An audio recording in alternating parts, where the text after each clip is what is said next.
Beralih ke laporan luar negara.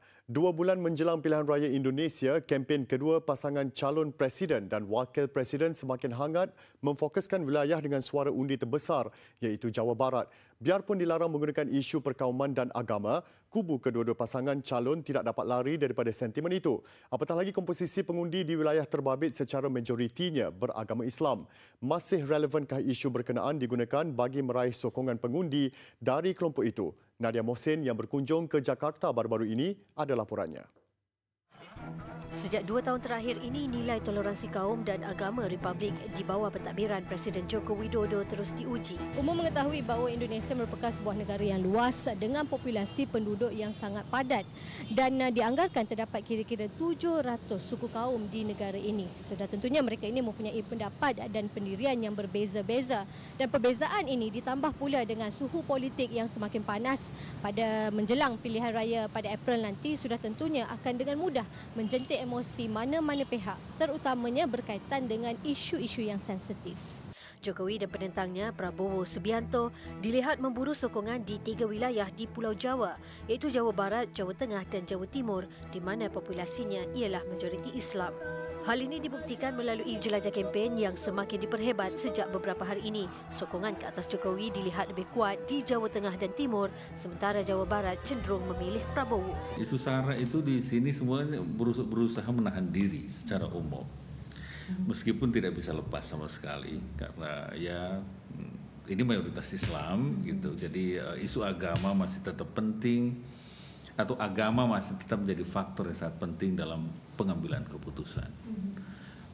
Ethnically diverse kita, jadi tetap aja soal etnik, soal itu masih jadi faktor penting dalam pengambilan keputusan memilih.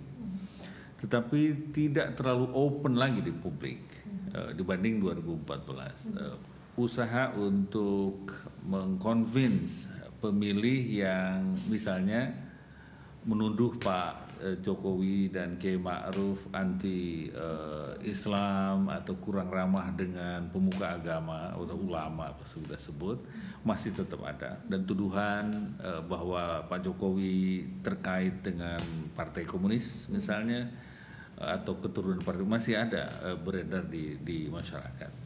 Kritikan terhadap pentadbiran Jokowi dizahirkan melalui Perhimpunan 212 dicetuskan oleh Frontal Pembela Islam FPI yang menarik puluhan ribu rakyat Indonesia menyertainya. Malah ulama di Jawa Barat seperti Abdullah J. Mastiar, Yusuf Mansur dan Bahtiar Nasir turut serta dalam perhimpunan itu. Hal ini dimanfaatkan pasangan calon nombor 2 Prabowo Subianto dan Sandiaga Uno. Pencaturan awal Jokowi dengan memilih tokoh ulama Indonesia Ma'ruf Amin untuk calon wakil presiden dilihat sebagai satu strategi mengukuhkan kedudukannya di kalangan pengundi majoriti ini. Malah pembebasan militan Abu Bakar Ba'asyir yang dilihat dalam serangan pengebuban di Bali turut dikatakan berkait rapat dengan kempen pilihan raya yang telah bermula sejak Oktober tahun lalu. Saya tidak melihat itu sebagai upaya Pak Jokowi untuk merangkul komunitas Islam atau memenangkan hati sejumlah atau sekelompok pemilih Muslim tertentu. Menurut saya itu lebih karena kebutuhan Pak Yusril Iza Mahendra untuk masuk ke panggung politik nasional kembali. Dia ingin memenangkan heart and mind kelompok Islam bahwa Yusril Iza Mahendra dan Partai Bulan Bintang sudah berjuang mengconvince Pak Jokowi. Berdasarkan penghutang suara yang dijalankan, Jokowi Ma'ruf Amin masih unggul dengan perbezaan 20% berbanding Prabowo Sandiaga Uno. Keputusan ini konsisten sejak beberapa bulan yang lalu.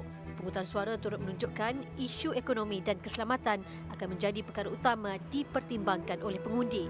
Dianggarkan terdapat 10% pengundi atas pagar yang cenderung mengubah pilihan mereka di saat akhir bergantung kepada situasi semasa. Dengan tempoh kempen berbaki 2 bulan lagi, serangan diramal akan diperhebatkan kedua pasangan calon. Dan sentimen agama mungkin akan terus dimainkan dalam perebutan jawatan Presiden 17 April nanti. Nadia Mohsin melaporkan dari Jakarta, Indonesia.